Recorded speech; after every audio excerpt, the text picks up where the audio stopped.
بسم اللہ الرحمن الرحیم۔ ابن عباس سے روایت ہے کہ حضرت عمر رضی اللہ تعالیٰ عنہ ایک صبح نماز کے لیے مسجد پہنچے تو آپ نے دیکھا کہ ایک شخص محراب میں سویا ہوا ہے۔ آپ نے اپنے غلام کو حکم دیا کہ اسے بیدار کیا جائے۔ غلام نے قریب جا کر دیکھا تو پتہ چلا کہ زنانہ لباس میں ایک سر کٹے ہوئے مرد کی لاش ہے۔ حضرت عمر رضی اللہ تعالیٰ عنہ یہ دیکھ کر حیران رہ گئے۔ آپ کی سمجھ میں کچھ نہ آیا کہ آخر کیا معاملہ ہے اور یہ لاش حال میں یہاں کیسے پہنچی۔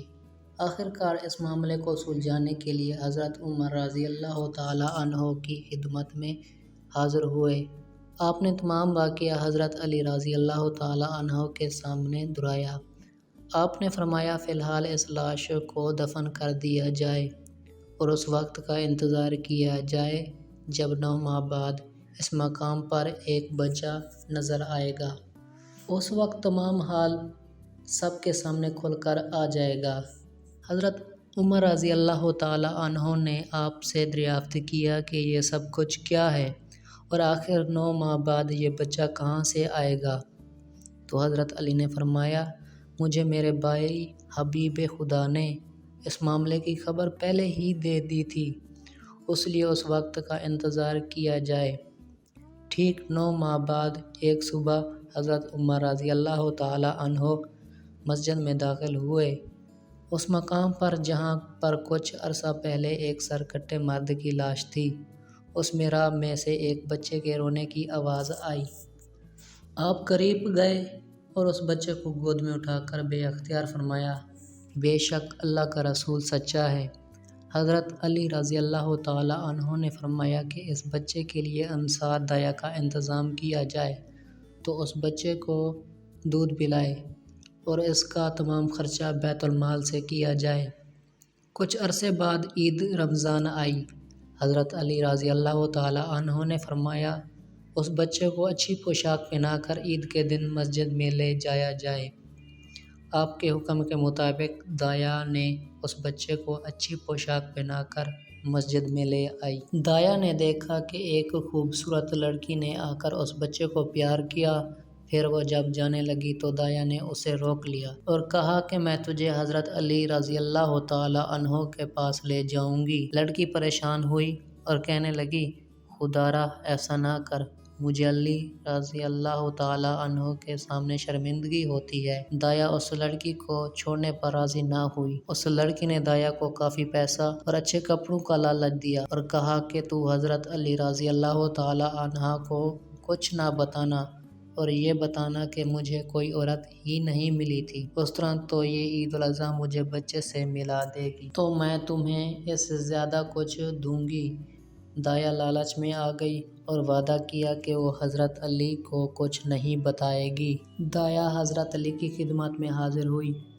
حضرت علی نے دریافت کیا تو دایا نے جواب دیا مسجد میں کسی عورت نے اس بچے سے پیار نہیں کیا۔ تو حضرت علی نے فرمایا کہ تم جھوٹ بول رہی ہو، وہ لڑکی اس بچے سے ملنے آئی تھی۔ دایا نے حضرت علی کے منہ سے سچ سن کر گھبرا گئی اور عرض کی کہ میں آئندہ جھوٹ نہیں بولوں گی، اب مجھے معاف فرما دیں۔ حضرت علی رضی اللہ تعالیٰ عنہ نے فرمایا اب تم اس عید الاضحیٰ کا انتظار کرو۔ عید الاضحیٰ کا دن آیا۔ دایا بچے کو اچھی پوشاک پہنا کر مسجد میں لے گئی۔ کچھ دیر گزری کہ وہ نوجوان لڑکی آئی اور اس بچے کو لے کر پیار کرنے لگی۔ دایا نے اس کا دامن پکڑ لیا اور کہا کہ آج میں تمہیں ضرور حضرت علی کے پاس لے جاؤں گی۔ دایا حضرت علی کی خدمت میں اس لڑکی کو لے کر حاضر ہوئی تو حضرت علی کے پوچھنے پر اس لڑکی نے جواب دیا میرا باپ عمر بن سعد جو رسول صلی اللہ علیہ وسلم کی ہمت کعبہ میں شہید ہوئے اور میری ماں حضرت ابوبکر کے دور میں وفات پا گئیں تو میں تنہا رہ گئی اور میں ہمسایوں کی لڑکیوں کے ساتھ مانوس ہو گئی اور ان کے ساتھ اپنا وقت گزارتی تھی۔ ایک دن میں ان لڑکیوں کے ساتھ بیٹھی تھی، ایک عورت ہماری طرف آئی اور سب لڑکیوں کا نام پوچھا۔ میں نے جواب دیا کہ میرا نام جمیلہ ہے۔ مجھ سے اس نے کہا کہ تمہاری شادی ہوئی ہے؟ میں نے کہا کہ نہیں۔ تو اس عورت نے کہا کہ تم کیسی لڑکی ہو، بغیر شوہر کے زندہ ہو؟ مجھ سے کہنے لگی اگر تو میری خدمت پسند کرے تو میں حاضر ہوں۔ میں نے ہاں کر دی۔ اس عورت نے کہا کہ میں تمہاری ہر خوشی کا خیال رکھوں گی۔ اس کے بعد وہ عورت مجھے اپنے باپ کے گھر لے آئی اور وہ میرا خیال رکھتی تھی۔ ایک دن وہ عورت مجھ سے کہنے لگی کہ مجھے زمانے سے بڑا ڈر لگتا ہے، تمہیں ایک اچھے ساتھی کی ضرورت ہے۔ اس عورت نے کہا کہ میری ایک بیٹی ہے جو تمہاری ہم عمر ہے۔ اس عورت نے میرے اصرار پر اپنی بیٹی کو میرے گھر میں لے آئی۔ اس لڑکی نے سارا جسم چھپا رکھا تھا، اس کی 2 آنکھیں نظر آ رہی تھیں۔ اس عورت نے کہا کہ میری بیٹی بہت شرمیلی ہے۔ اس کے بعد وہ باہر چلی گئی۔ میں نے دروازے کو اندر سے بند کر کے کمرے میں داخل ہوئی۔ وہ عورت اس طرح کپڑا لپیٹ کر پلنگ پر بیٹھی گئی تھی۔ میں نے اس کے ہاتھ سے چادر کھینچی تو دیکھ کر پریشان ہو گئی کہ وہ ایک عورت نہیں بلکہ وہ ایک مرد ہے۔ میں نے اس مرد سے لاکھ التجا کی کہ واسطے مجھ پر رحم کرو، لیکن وہ کالا شخص اپنی مستی میں مدہوش تھا اور میری دوشیزگی چاک کر دی۔ میں نے اپنے ساتھ پڑی ہوئی چھری سے اس پر وار کیا اور اسے قتل کر دیا، اور جب رات ہوئی تو میں نے اس کی لاش کو مسجد کی محراب میں رکھ دیا۔